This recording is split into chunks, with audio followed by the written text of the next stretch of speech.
Imhotep, Uncle Jafenad. toi Wencha. Bécanefer et bienvenue à tous les internautes de l'Académie de la culture noire kémétique ainsi qu'à tous les élèves du mouvement et à tous les participants du mouvement Kush Kamit Congo. Bécanefer. Aujourd'hui, on est avec Amasu Baba Kinkelawa Mazulu, Kufu Imhotep Shango. Et nous allons présenter aujourd'hui une émission, un espace culturel Kush Kamit Congo. Ce n'est pas une émission de ces émissions qui vont sur un YouTube. C'est une émission typiquement enregistrée pour la communauté. Et dans les Kush Kamit Congo, nous avons les Mastaba. Okay? Et les Mastaba connaissent une très longue édition. Pour ceux qui ne connaissent pas les Mastaba, c'est l'espace Kush Kamit Congo pour, disons, construire les familles. Okay? Construire les familles, permettre aux gens de se rencontrer, et ainsi de suite. Et aujourd'hui, nous allons développer sur une ligne parallèle au Mastaba. Nous n'allons pas parler du Mastaba, mais sur une ligne parallèle au Mastaba. Et nous allons affronter ces sujets en nous référant aux expériences du passé ou tout simplement ce que l'on appelle les récits du passé, les expressions du passé, les contes du passé. Alors, dans la tradition ou dans l'expérience culturelle mélanoderme, il existe une configuration de la famille. Cette configuration est soit spatiale, initiatique, c'est-à-dire spirituelle, qui est psychologique. Je dis spatiale, spirituelle et psychologique. Et cela prend en référence la place de l'homme, tout comme l'espace vital de l'homme dans la famille. La place de la femme, tout comme l'espace vital de la femme de la famille. Mais avant d'arriver à cela, il y a un préconcept que nous devons comprendre dès le départ. Il y a un âge pour le mariage. OK? Et tout comme il y a un âge pour l'école maternelle. Hein? Un enfant de 18 ans ne peut pas être admis à l'école maternelle. Absolument pas. C'est-à-dire, ce que je veux dire ici, il y a un âge pour toute chose. Okay? Quand l'âge passe, le mécanisme d'apprentissage ou de dégoûtement commence à être difficile. C'est comme si l'on prenait quelqu'un de 55 ans, on l'envoyait à l'école primaire. C'est pas qu'il peut parler, c'est pas qu'une personne de 55 ans ne peut pas être admise à l'école primaire. Il peut être admis à l'école maternelle primaire. Okay? Il ne peut être admis que physiquement à l'école primaire.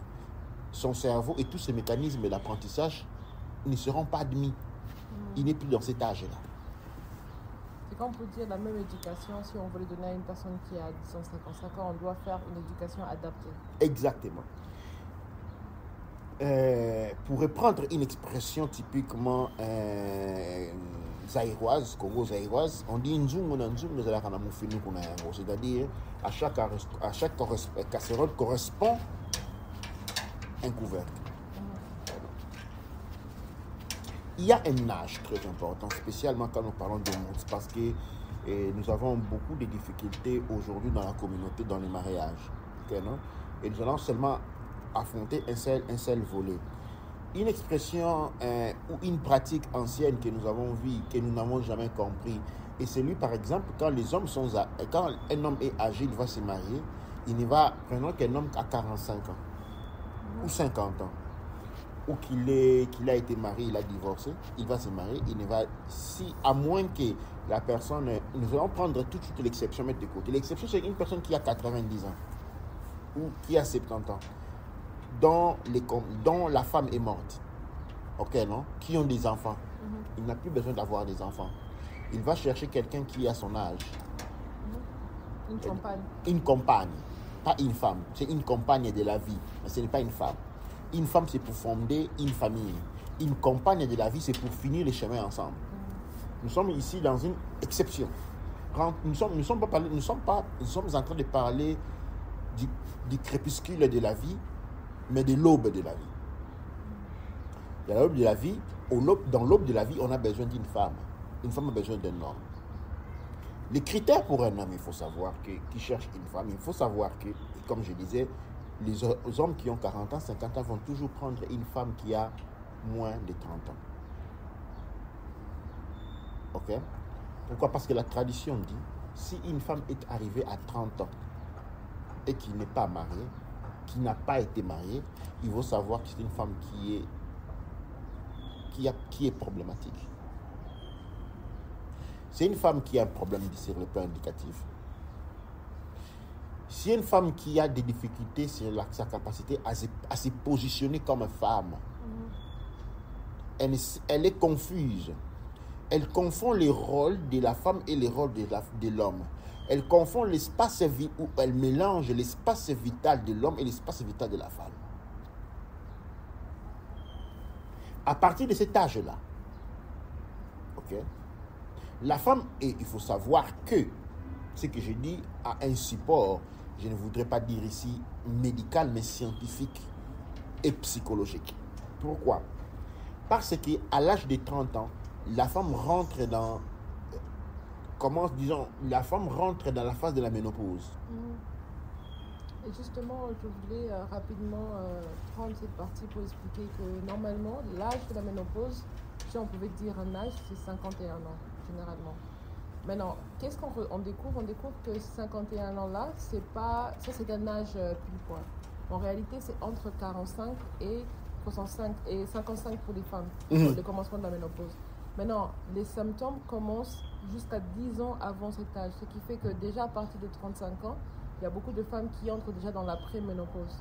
Oui, en 35 ans, on rentre dans la préménopause parce qu'un événement physiologique qui est une transformation, cette transformation généralement est une variation importante des quantités des hormones et de l'habilité de certains facteurs physiologiques de se mélanger, de réagir dans le corps, change drastiquement à partir de l'âge de 35 ans. Okay, et donc, les 35 ans, c'est l'aube de la ménopause. Okay?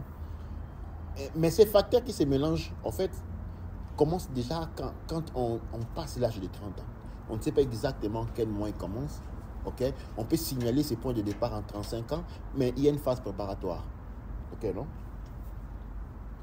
Il se passe que la femme change, c'est-à-dire la femme, à ce moment-là, ok, n'est plus à l'aube. Elle n'est plus à l'aube. Elle a déjà fait un grand chemin. Qu'elle soit mariée ou pas, les facteurs psychologiques, physiologiques ne comptent pas.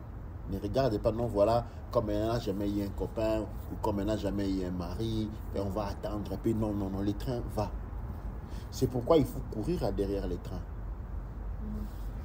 C'est pourquoi il faut courir derrière les trains et ne pas suivre des propos, parce qu'aujourd'hui, les gens se lèvent et disent, écoute, l'homme doit se marier à tel âge, la femme à tel âge, notre société là. Non, non, la majeure est à quel âge? Non. Écoute, quand nous parlons des majeurs états, nous devons tenir non compte de la loi et des principes moraux, mais plutôt des facteurs biologiques du corps.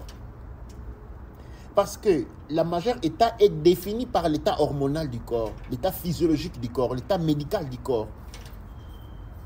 Ok? Mais il y a d'autres éléments. Quelqu'un qui a travaillé pendant 30 ans en soulevant des cailloux, sur 4, c'est-à-dire il a ce qu'on appelle l'âge cartographique. L'âge cartographique est mesuré au jour de ta naissance. Mais il y a aussi un âge médical. C'est ce que j'appelle l'âge physiologique. Quand tu as soulevé des pierres pendant 30 ans, à partir de l'âge de 20 ans, tu n'as pas 50 ans, tu as 80 ans.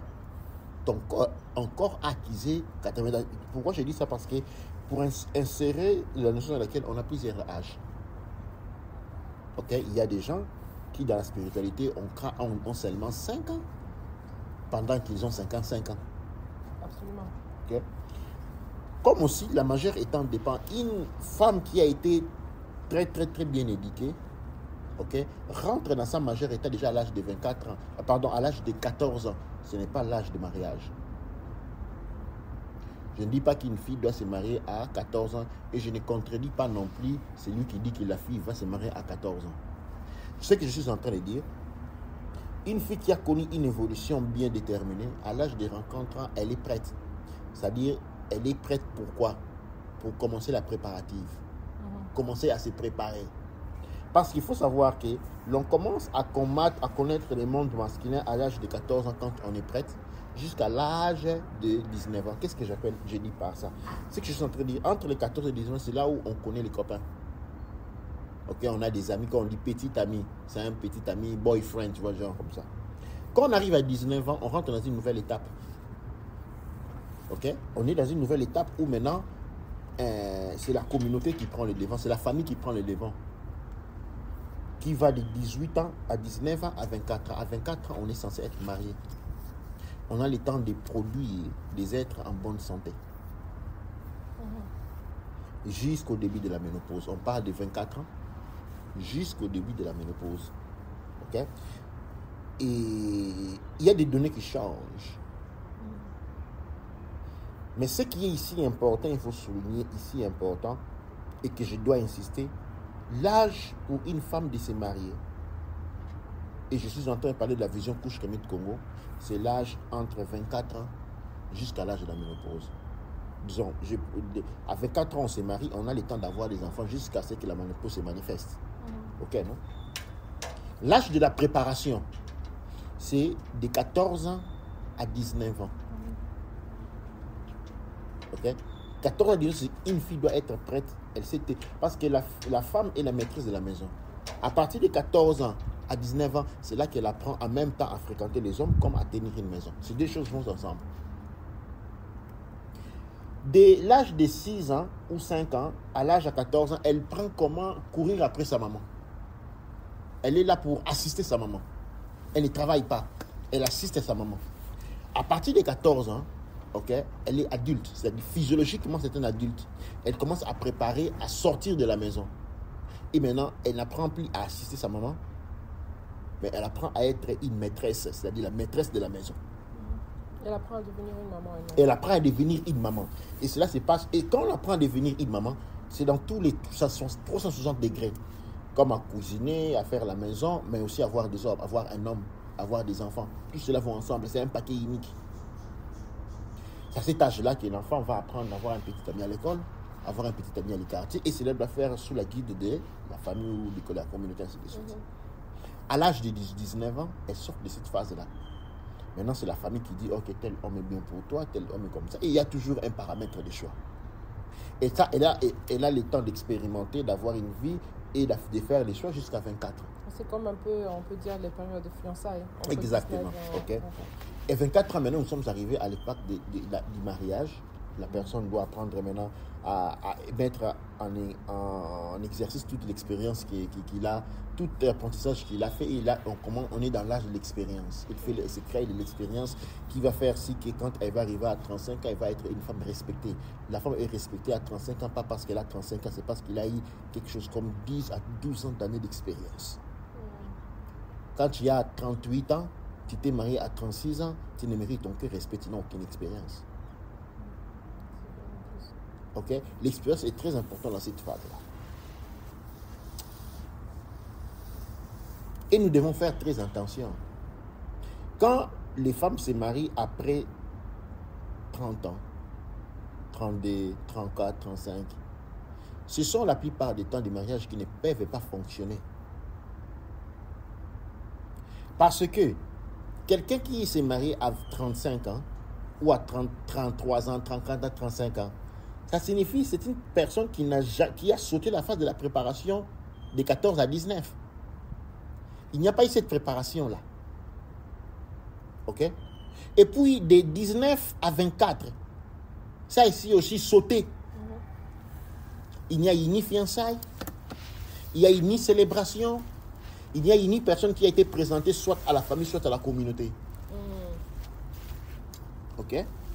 Et à 24 ans, jusqu'à ce que la personne arrive à 35 ans, c'était l'âge de l'expérience, c'est-à-dire on a sauté l'âge de l'apprentissage, ok, de 14 à 19 ans, ok, on a sauté l'âge disons, pas de l'expérience, mais de l'apprentissage, l'âge du fiançailles, hein, des grounding ou mise en contact, de 14 à 24 ans, on a sauté l'âge de l'expérimentation. On se retrouve à 35 ans, sans expérience, ni préparation, on ne sait pas comment tenir une maison.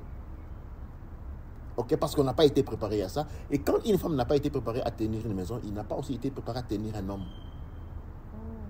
Et ces deux choses vont ensemble. Quand on n'a pas été, parce que je dis ceci, l'âge de 14 à 19 ans inclut le tout. Vous ne pouvez pas dire à votre enfant d'apprendre à tenir une maison sans connaître les hommes.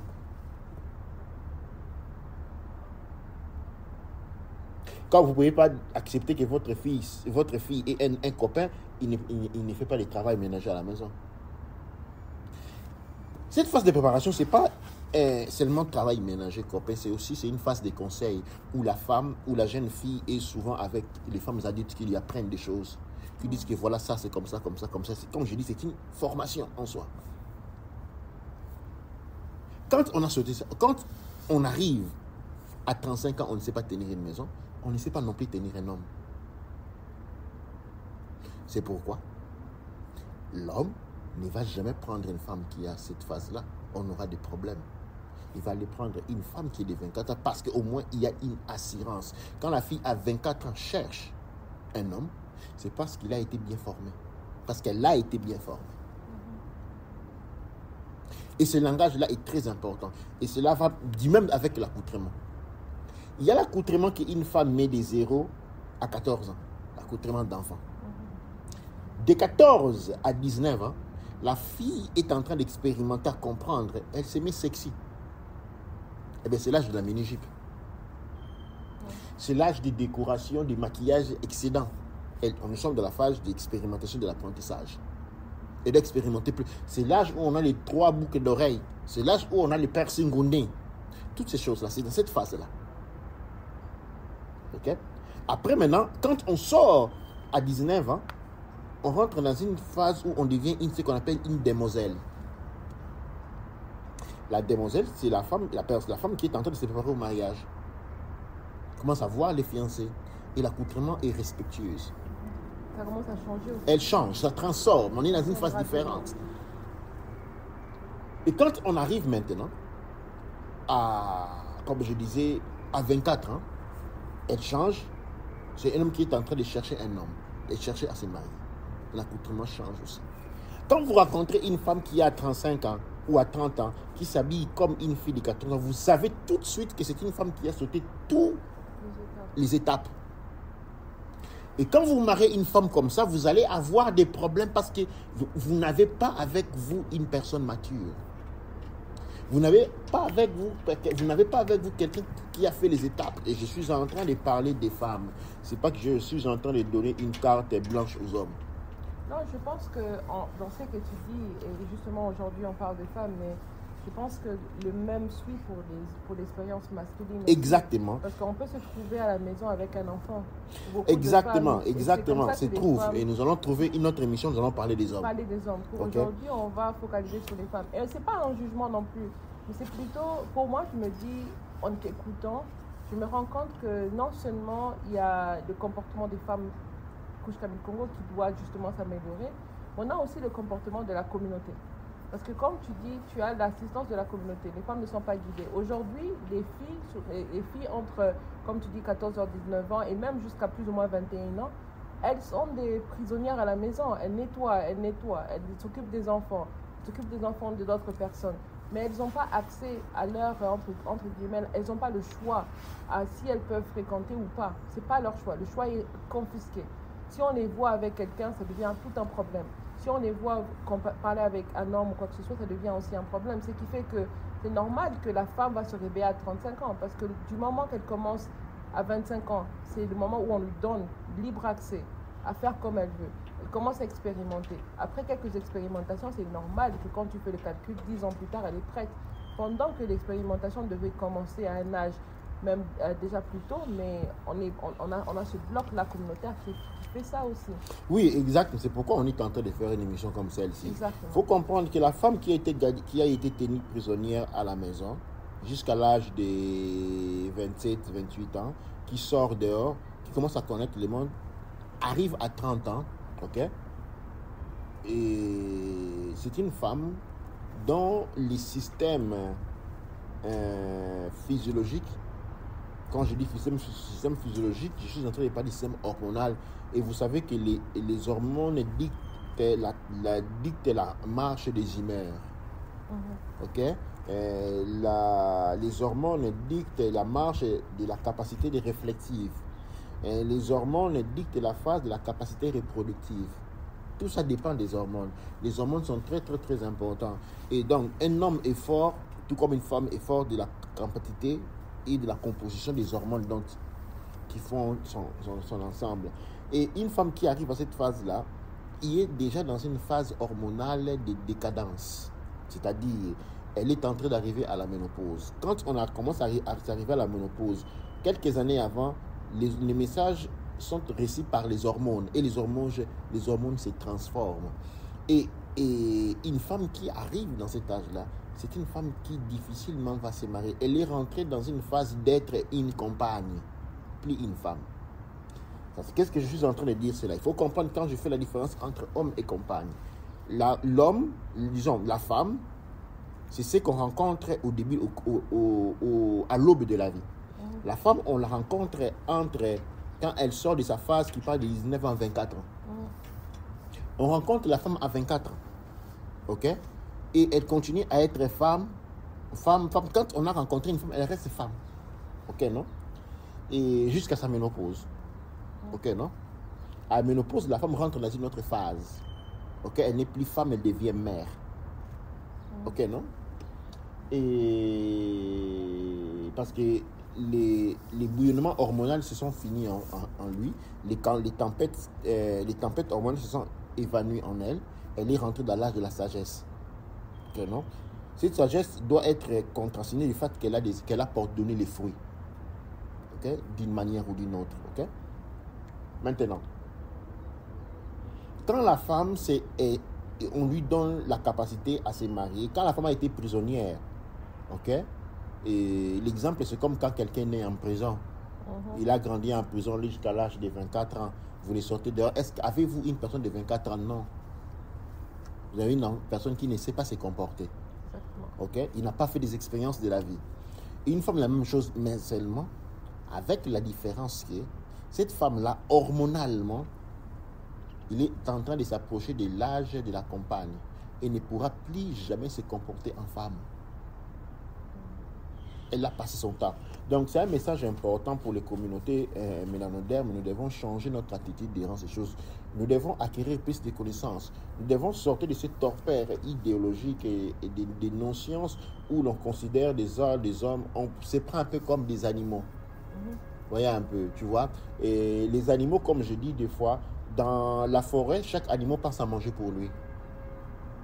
Ok? Il n'y a aucun animal qui se dit, écoute, aujourd'hui, nous allons essayer de nettoyer ici, faire un peu d'espace ici. Non. Les animaux ne pensent qu'à manger. Chacun ne mange que pour lui. Et en tant qu'homme, nous devons éviter d'être dans cet égocentrisme-là, dans cette ignorance-là. Et comment nous le faisons? Eh bien, en essayant d'apprendre plus sur nous-mêmes. Nous sommes des sujets d'une complexité incroyable et une complexité en évolution. C'est-à-dire, dans 10 ans, nous serons beaucoup plus complexes que nous sommes aujourd'hui. Si nous ne sommes pas en mesure d'appréhender ce que nous sommes aujourd'hui, vous vous rendez compte que dans les domaines, nous serons beaucoup plus perdus que nous le sommes déjà aujourd'hui. C'est pourquoi il est nécessaire de nous apprendre, de nous étudier. Et aussi en fonction du monde, la transformation alimentaire affecte la qualité de l'air, affecte le changement climatique, affecte. C'est-à-dire nous devons être dans une course de connaissances d'auto-apprentissage pour pouvoir donner le meilleur de nous dans ce monde. Sinon, nous tombons en désuse, nous devenons obsolètes. Et dans le cadre de la femme, je disais, pour récapituler, j'ai donné des âges bien définis. Et dans les couches Kami de Congo, nous savons très bien que la fille est préparée. Okay? Il y a une phase de l'enfance qui part la première phase de 0 à 7 ans. Okay? Et puis nous avons 17 ans à 14 ans. Okay? À 14 ans, elle rentre dans la phase de préparation. Elle apprend à tenir la maison et elle aussi apprend à tenir l'homme. C'est son futur. Ok? C'est une phase, c'est l'âge où l'enfant a les petits copains dans les quartiers, à l'école, ainsi de suite. Ok? Cette phase, c'est fini de 14 ans à 18 ans. À 18 ans, elle a fini cette phase-là. Elle rentre à 19. À 19, maintenant, c'est une demoiselle. Hein? C'est ce que nous appelons, on est maintenant un néphère. Ok? On est sorti de la phase des néphérous. Enfant, on rentre dans des néphères qui signifient une beauté, demoiselle. Faisons l'exemple, il y a néphérou. Néphère, trait d'union ou néphérou, enfant. Et puis on rentre, on est néphérou. Des néphérous, on est dans des phases. De 0 à 7 ans et de 7 à 14 ans. Ok? Maintenant, quand on devient néphère, excusez-moi, nous avons deux manières d'écrire néphérou. De 0 à 7 ans, néphérou s'écrit tout ensemble. Ok? De 14, disons, de 7 à 14. Non, pardon. La demoiselle, c'est de 0 à 14 ans. Nous sommes néphérou ensemble. De 14 à 19 ans, on est néphère ou.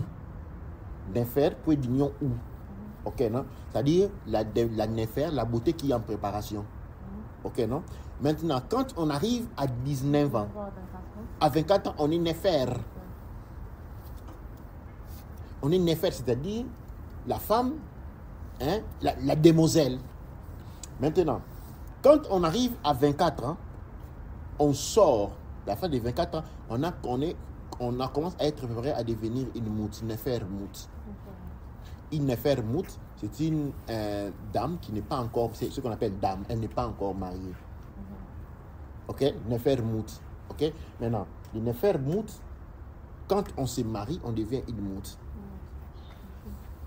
Et je disais, quand on a passé cet âge-là, beaucoup de choses changent.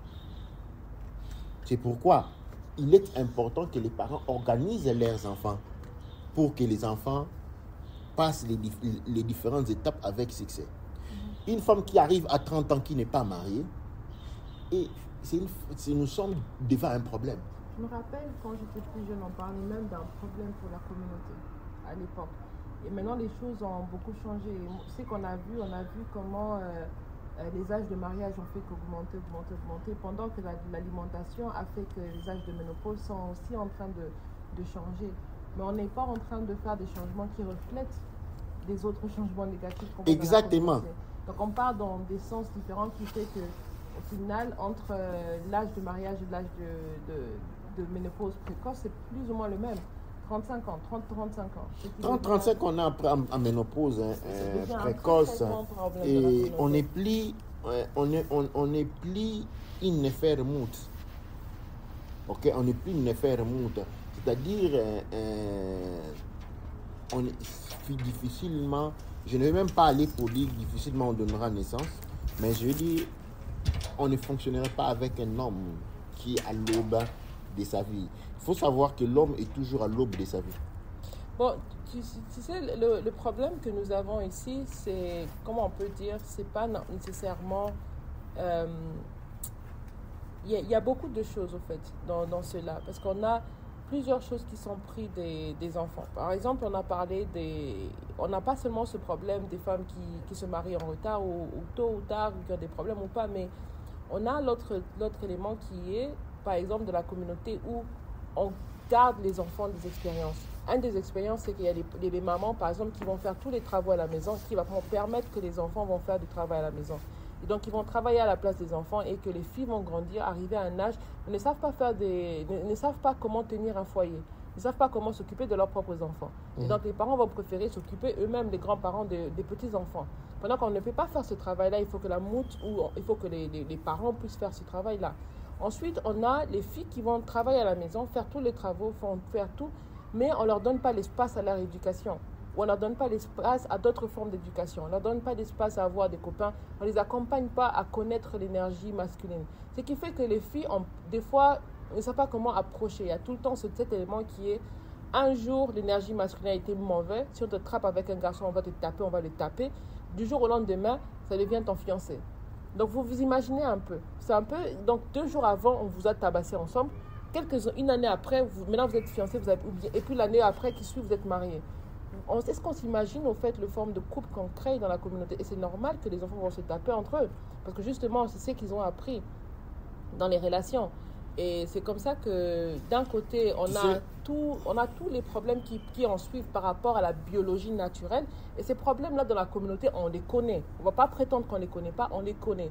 Mais de l'autre côté, on a aussi les problèmes qui deviennent énergétiques vu que la communauté n'a pas joué son rôle. Vu que les parents, d'un côté, par amour des fois même, n'ont pas joué leur rôle. Et des fois même, c'est par négligence aussi. On ne joue pas ce rôle-là et on ne sait pas comment assister à ce que les enfants puissent avoir quelque chose que nous n'avons pas eu. Faire en sorte qu'ils puissent avoir meilleur que nous. Et donc, on a oublié, en tant que race mélanoderme, de priorité que les enfants puissent avoir des expériences qui vont les aider à mieux fonctionner dans la communauté au lieu d'être des esclaves pour les autres. Et il y a deux mots qui ressortent dans ce que vous avez dit. Il y a une différence énorme entre dresser et éduquer. Voilà. Ok? Pourquoi? Quand on est en train de dresser, ok, le dressage intervient dans ce qu'on appelle l'économie. Ok? Quand on est en train de dresser un animal, ok, c'est pour en maximiser la rentabilité. Ok? À ce moment-là, les comportements de l'animal, ok, a quelque chose à voir avec les prix qui lui va être accordé. Okay. Dans l'éducation, on éducation, c'est la direction. On donne une direction pour aller beaucoup plus loin. Parce que si je suis ici, admettons que je mange, j'arrive ici, j'éduque. Je donne une direction pour aller beaucoup plus loin que là où moi j'étais arrivé. C'est-à-dire, on éduque les enfants pour demander être meilleurs ou aller beaucoup plus loin par rapport à où moi je suis arrivé aujourd'hui. C'est des choses complètement différentes là-dedans. Ce que nous avons en Afrique, c'est-à-dire nous sommes héritiers de l'esclavage et de la colonisation. Dans la c'est-à-dire l'esclavage a commencé en Afrique centrale autour du 18e siècle, du 14e siècle. Arrivé au 20e siècle, nous avons 400 ans d'esclavage. Ok, non? Et après, nous avons la colonisation. Ok? Non, pardon, du 14e siècle au 18e siècle, 400 ans. Après les 400 ans, nous commençons une colonisation qui part de 1885, qui finit dans les années 60. Ok, non? Et 1885, les années 60, on a autre 80 ans. Nous avons 480 ans de décolonisation. Après, nous avons la néocolonisation, ok, qui commence des années 60, ok, jusqu'à nos jours. Le néolibéralisme. Ok, qui porte avec elle le néolibéralisme. Quelle est la particularité de ces régimes que je viens de définir? Dans ces régimes, l'être est considéré par rapport à sa valeur économique. C'est-à-dire, pendant plus de 500 ans, ok, depuis maintenant 500 ans, la psychologie noire a été conditionnée de la valeur économique de toutes choses, soi-même y compris. Cette maladie s'est insignée dans toutes les différentes articulations et manifestations de la vie. C'est pourquoi, justement, tous ces régimes de répression est appliqué à la femme, pas aux garçons. Ok? Pourquoi? Eh bien, parce que les garçons n'ont pas un prix. Okay. Le mariage qui est devenu, vu que nous avons été conditionnés par les facteurs économiques, en fait, les Noirs jusqu'à aujourd'hui ne pensent qu'à l'argent. Ok? Tout est monétisé. La femme va marier l'homme qui a l'argent. Ok? L'homme va marier la femme qui est soumise à lui comme un animal au comportement colonial. La chose la plus importante dans le monde noir aujourd'hui, c'est l'argent. C'est acheter le meilleur produit.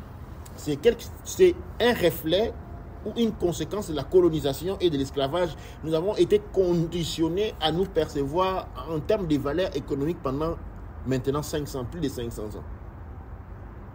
Et maintenant, les choses qui tendent à être plus protégées, c'est ceux qui ont plus de valeurs économiques. Et les garçons n'ont plus de valeurs économiques. Le garçon avait la valeur économique durant l'esclavage et la colonisation. Maintenant, il n'en a plus. Les garçons avaient la valeur économique dans la phase esclavagiste et coloniale. Dans la période post-coloniale, elle n'a plus cette valeur, mais la femme est restée dans cette phase-là. Donc, elle doit être titillée pour conserver et ou, dans certains cas, majorer sa valeur économique. Et vous allez voir qu'on va vous dire que si votre fille n'est pas vierge, le prix tombe. Si votre fille n'est pas comme ça, le prix tombe. Si votre fille a un diplôme universitaire, le prix augmente. Si votre fille a un PhD, le prix augmente. Si votre fille a un vierge, le prix augmente. Ok? Tous ces comportements-là, on ne tient pas compte de l'être, mais on tient compte de son valeur économique.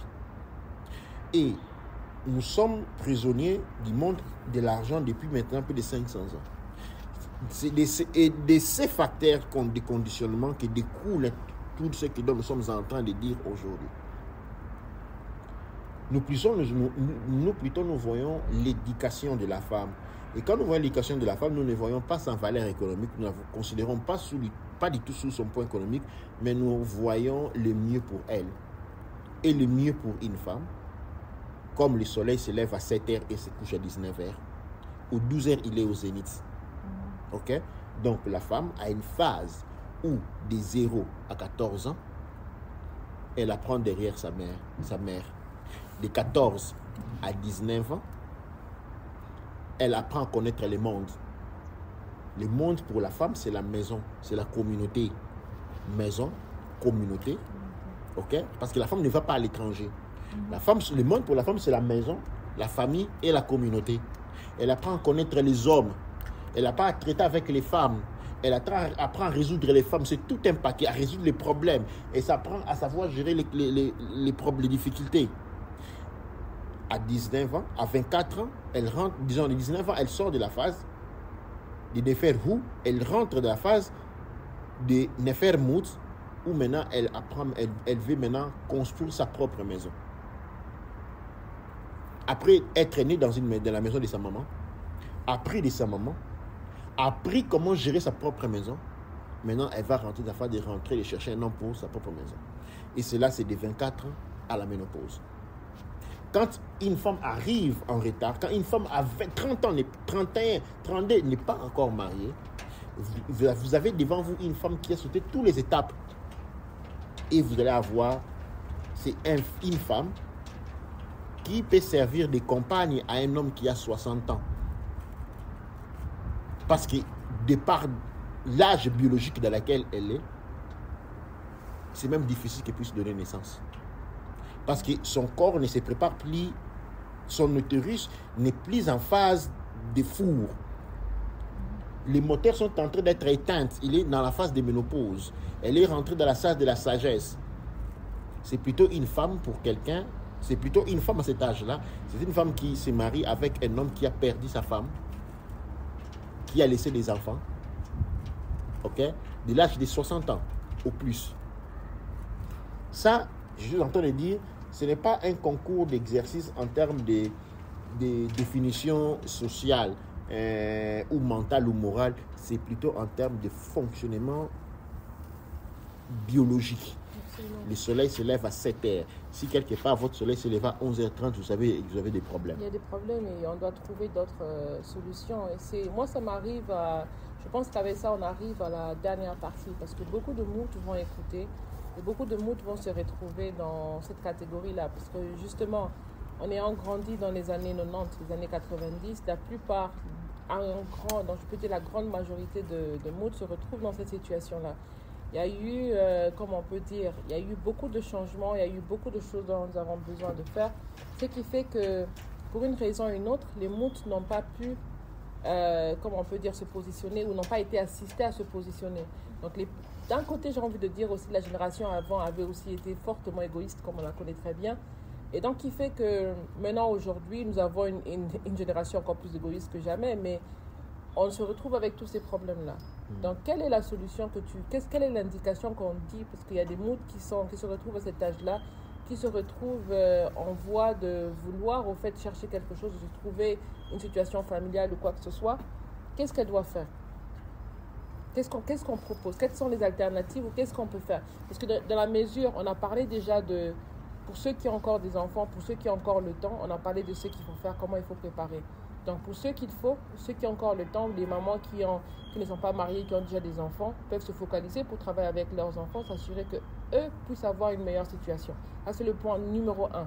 Donc notre objectif principal en tant que communauté doit être de donner le meilleur pour ceux qui viennent, pas pour ceux qui ont raté, mais pour ceux qui viennent. Exactement. Maintenant, ceux qui ont raté, ou si on peut le dire comme ça, ou ceux qui se retrouvent dans une situation où ils se rendent compte au fait de la véracité de ce qu'on dit, mais ne savent pas comment sortir de cette loupe. Qu'est-ce que tu suggères pour les femmes qui vont se trouver avoir passé ces étapes sans pour autant avoir participé? Oncle Jasseneb. La première chose, je leur dirais, écoute, dans toute guerre, il y a des blessés. Ok, non? Et les blessés de guerre écrivent des livres de leur histoire. Et à un moment, si nous sommes arrivés aujourd'hui à où nous sommes, c'est parce que les expériences n'ont pas été écrites.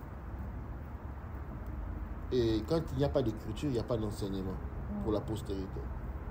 Et les femmes qui se sont retrouvées mal encadrées et mal orientées, ils ont le devoir d'avertir les autres générations.